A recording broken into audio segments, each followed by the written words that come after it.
हिलोफाई Hindi subscribe करें और घंटी दबाएं ताकि आप हमारा हर वीडियो देख पाएं। हाय दोस्तों, हमारे YouTube चैनल में आपका बहुत बहुत स्वागत है।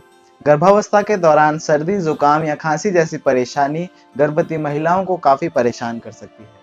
इसकी वजह से उन्हें सिर दर्द या सांस लेने में परेशानी जैसी समस्याएं भी हो सकती हैं। इसलिए आपको जान लेना चाहिए कि गर्भावस्था में सर्दी, जुकाम, खांसी की समस्या क्यों होती है और आप इससे कैसे बच सकते हैं।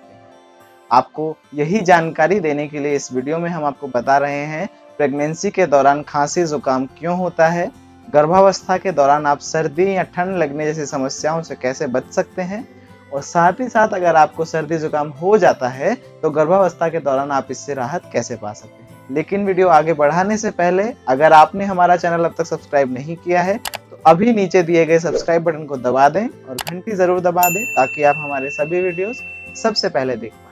तो चलिए अब सबसे पहले जान लेते हैं कि गर्भावस्था में सर्दी, जुकाम या खांसी जैसी परेशानियां आपको क्यों हो सकती हैं। प्रेगनेंसी में सर्दी या जुकाम होने का सबसे पहला कारण हो सकता है आपकी इम्यूनिटी कम होना। इसके अलावा आपको ठंड में अगर आप कम कपड़े पहनती हैं या गर्म कपड़े नहीं पहनती हैं तो उसकी वजह से भी सर्दी लग सकती है। इसके अलावा अगर आप बारिश में भीग गई हैं तो इस वजह से भी आपको ठंड लग सकती है। साथ ही साथ अगर आप किसी बीमार व्यक्ति के संपर्क में आ जाती हैं तो जैसा कि हमने बताया आपकी इम्यूनिटी इस टाइम थोड़ी वीक हो सकती है, जिससे आपको सर्दी, खांसी, जुकाम जैसी परेशानियां हो सकती हैं। इसके अलावा अगर आप बहुत ज़्यादा तनाव लेते हैं या फिर गर्मी के मौसम में बाहर से आकर अचानक ठंडा पानी पी लेते हैं तो कई बार इस तरह की चीज़ों से भी आपको सर्दी जुकाम हो सकता है। इसलिए सावधानी बरतना आपके लिए बेहद ज़रूरी है। चलिए अब जान लेते हैं गर्भावस्था में सर्दी, जुकाम या खांसी होने के लक्षण क्या क्या हैं। दोस्तों, इस बीमारी के कई लक्षण हो सकते हैं जिनमें कुछ प्रमुख लक्षण हम आपको आगे बताने जा रहे हैं। गर्भावस्था में ठंड लगने का सबसे पहला लक्षण है आपको सिर में दर्द होना, आपकी नाक बहना, आपको ठंड लगना, बहुत ज्यादा थकान महसूस होना, हल्का हल्का बुखार आना। इसके अलावा अगर आपकी नाक बंद है, गले में खराश है, बॉडी में पेन है या क्रैम्पिंग है तो ये सब भी आपको गर्भावस्था में सर्दी, खांसी, जुकाम होने के लक्षण हो सकते हैं। दोस्तों, आइए अब हम जान लेते हैं प्रेगनेंसी में सर्दी, खांसी, जुकाम जैसी समस्या को कम करने के या इससे राहत पाने के घरेलू उपाय क्या हैं। गुनगुने पानी में थोड़ा नींबू, अदरक और शहद मिलाकर पीना। दोस्तों, अगर आपको गर्भावस्था में सर्दी, जुकाम या खांसी हो गई है तो आप 1 गिलास गुनगुने पानी में थोड़ा सा नींबू का रस, आधा चम्मच शहद और थोड़ा सा अदरक मिलाकर अगर पिएंगे तो आपको गले में जो दर्द हो रहा है, जो बलगम है, उसकी समस्या से राहत मिल सकती है। भाप लेना यानी स्टीम लेना। दोस्तों, आप गर्भावस्था के दौरान जो नाक बंद होने की परेशानी है, गले में दर्द या खराश होने की परेशानी है, उससे राहत पाने के लिए भाप ले सकते हैं। इसके लिए आपको क्या करना है, एक पॉट के अंदर पानी बॉईल करना है, किसी बर्तन में पानी गर्म करना है, इतना गर्म करना है कि उससे धुआं उठने लगे और फिर अपने सिर को तौलिए से कवर करके और उस स्टीम को आपको ब्रीथ करना है, यानी उस स्टीम में सांस लेना है। इससे आपके गले की सिकाई हो जाएगी, आपकी नाक की सिकाई हो जाएगी और आपको बंद नाक और गले में दर्द जैसी समस्या से छुटकारा मिलेगा। इसके अलावा सर्दी, खांसी, जुकाम से बचने के लिए आपको पर्याप्त मात्रा में तरल पदार्थ लेने चाहिए, जैसे फलों का जूस, हल्दी वाला गर्म दूध और पर्याप्त मात्रा में पानी इत्यादि। इससे आपके बॉडी में पानी की कमी नहीं होगी और आप जल्दी ठीक हो पाएंगे। साथ ही नमक के पानी से गरारे करना भी गर्भावस्था में सर्दी, खांसी, जुकाम की समस्या से राहत देने में काफी कारगर साबित हो सकता है। इसके लिए आप सुबह उठने के साथ ही या फिर दिन में भी थोड़े से गुनगुने पानी में 1 चुटकी 2 चुटकी नमक डालें और उससे गरारे करें। इससे आपको सर्दी, जुकाम की वजह से गला बंद जो होता है और बलगम की समस्या से राहत मिल सकती है। इसके अलावा आप डॉक्टर की सलाह लेकर अदरक और तुलसी वाली चाय भी पी सकते हैं। यहाँ हम डॉक्टर की सलाह लेने के लिए इसलिए बोल रहे हैं क्योंकि अदरक और तुलसी की तासीर जो है वो गर्म होती है। इसलिए आपको डॉक्टर से पूछना चाहिए कि क्या आप प्रेगनेंसी में अदरक और तुलसी की चाय पी सकती हैं। अगर हाँ तो कितनी क्वांटिटी में आपको ये सब चीजें लेनी है। इसके अलावा प्रेगनेंसी के दौरान सर्दी, खांसी, जुकाम होने से आपकी नाक बंद हो जाती है। ऐसे में अगर आप नॉर्मली सो रही हैं, यानी बिना तकिया लगाए सो रही हैं, तो आपकी नाक बंद होने से आपको सांस लेने में परेशानी हो सकती है।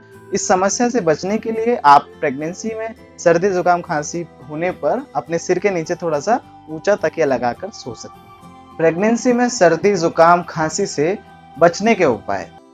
दोस्तों कैसा हो अगर आपको प्रेगनेंसी में सर्दी जुकाम या खांसी की समस्या हो ही ना, इसके लिए आपको अपनाने चाहिए कुछ उपाय जो आपको बचाएंगे इस परेशानी से। तो सबसे पहला उपाय है कि आप तनाव ना लें। जी हाँ दोस्तों, गर्भावस्था के दौरान तनाव लेने से आपकी इम्यूनिटी कम हो सकती है, आपकी बॉडी थक सकती है और आपको बीमारी होने की आशंका बढ़ जाती है। इसलिए प्रेगनेंसी में खांसी जुकाम से बचने के लिए आप तनाव बिल्कुल ना लें। भरपूर मात्रा में पानी पिएं और अन्य तरल पदार्थ लें। आपकी बॉडी को स्वस्थ रहने के लिए भरपूर मात्रा में पानी की ज़रूरत होती है। इस पानी की मदद से आपकी बॉडी आपके शरीर में पैदा होने वाले जहरीले पदार्थ और बैक्टीरिया आदि को बाहर निकाल देती है और आपके बीमार होने की संभावना कम हो जाती है। इसलिए प्रेगनेंसी में सर्दी खांसी जुकाम से बचने के लिए आपको भरपूर मात्रा में पानी और अन्य लिक्विड पदार्थ लेते रहने चाहिए। इसके अलावा आप पौष्टिक भोजन खाएं। आप जितना अच्छा भोजन खाएंगे आपकी बॉडी को उतने ही ज़्यादा पोषक तत्व मिलेंगे और बीमारियों से लड़ने की ताकत आपकी जो है वो बढ़ जाएगी। इससे आपको प्रेगनेंसी में सर्दी जुकाम खांसी जैसी आम बीमारियां होने की संभावना काफ़ी घट जाती है। एक्सरसाइज करें।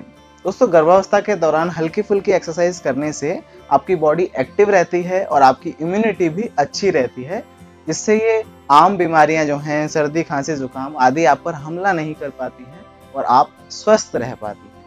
इसके साथ ही आप भरपूर आराम करें।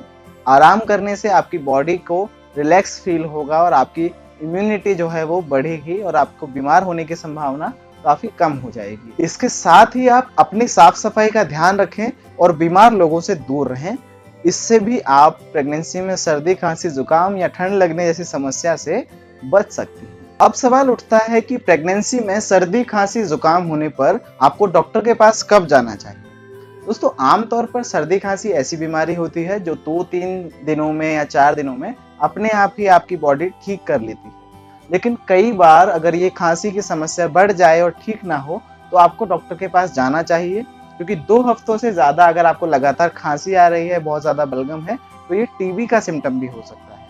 इसलिए अगर आपको 2 हफ्तों से ज़्यादा समय तक खांसी बने रहती है तो आपको तुरंत हॉस्पिटल जाना चाहिए। इसके अलावा कुछ अन्य प्रमुख लक्षण दिखाई देने पर भी आपको हॉस्पिटल जाकर अपना इलाज कराना चाहिए। ये प्रमुख लक्षण इस तरह से हैं। आपको बहुत ज़्यादा खांसी आ रही है और सांस लेने में दिक्कत हो रही है, आपको बहुत तेज बुखार आ रहा है, साथ ही आपके गले में बहुत दर्द हो रहा है और आम घरेलू उपायों से आपका सर्दी जुकाम ठीक नहीं हो रहा है, तो आपको इन सभी स्थितियों में डॉक्टर के पास जाके अपना उचित इलाज करवाना चाहिए। क्या प्रेगनेंसी में सर्दी जुकाम खांसी होना या ठंड लगना बेबी के लिए हानिकारक हो सकता है? जिस तरह से हमने देखा है कि गर्भावस्था में सर्दी जुकाम की समस्या होना काफी सामान्य है, तो गर्भवती महिलाओं के मन में ये सवाल उठना लाजमी है कि क्या प्रेगनेंसी में सर्दी जुकाम होने से उनके बेबी को कोई नुकसान हो सकता है। तो इसका सीधा सा जवाब है नहीं। आपकी बॉडी का इम्यून सिस्टम इतना स्ट्रांग होता है कि वो इस तरह के बैक्टीरिया से लड़ सकता है। लेकिन अगर आप सर्दी जुकाम होने पर बिना डॉक्टर के सलाह के दवाइयाँ ले लेती हैं तो ये दवाइयाँ ज़रूर बेबी को हार्म पहुँचा सकती हैं। इसीलिए आप प्रेगनेंसी में सर्दी जुकाम या कोई अन्य बीमारी होने पर भी डॉक्टर से पूछे बिना, उनकी सलाह के बिना किसी तरह की कोई दवाई ना लें, ताकि आप और आपका बच्चा एकदम स्वस्थ रहे। तो दोस्तों प्रेगनेंसी में सर्दी जुकाम या खांसी होने पर आप परेशान ना हो, क्योंकि ये बहुत ही सामान्य है और आसान से घरेलू उपायों से ये समस्या ठीक हो सकती है। लेकिन घरेलू उपायों से अगर ये समस्या ठीक ना हो तो जैसा कि हम पहले बता चुके हैं, आप डॉक्टर की सलाह लें और उनकी सलाह के अनुसार ही अपना इलाज करवाएं। हमें उम्मीद है आज के वीडियो से आपको काफ़ी मदद मिली होगी। आप हमें कमेंट से बताएं कि आपको ये वीडियो कैसा लगा और अगला वीडियो आप किस टॉपिक पर देखना चाहेंगे। अगर आपने अभी तक हमारा चैनल सब्सक्राइब नहीं किया है तो नीचे दिए गए सब्सक्राइब बटन को दबा दें और घंटी दबा दें, ताकि आप हमारे सभी वीडियोस सबसे पहले देख पाएं। स्वस्थ रहें, मस्त रहें। नमस्कार।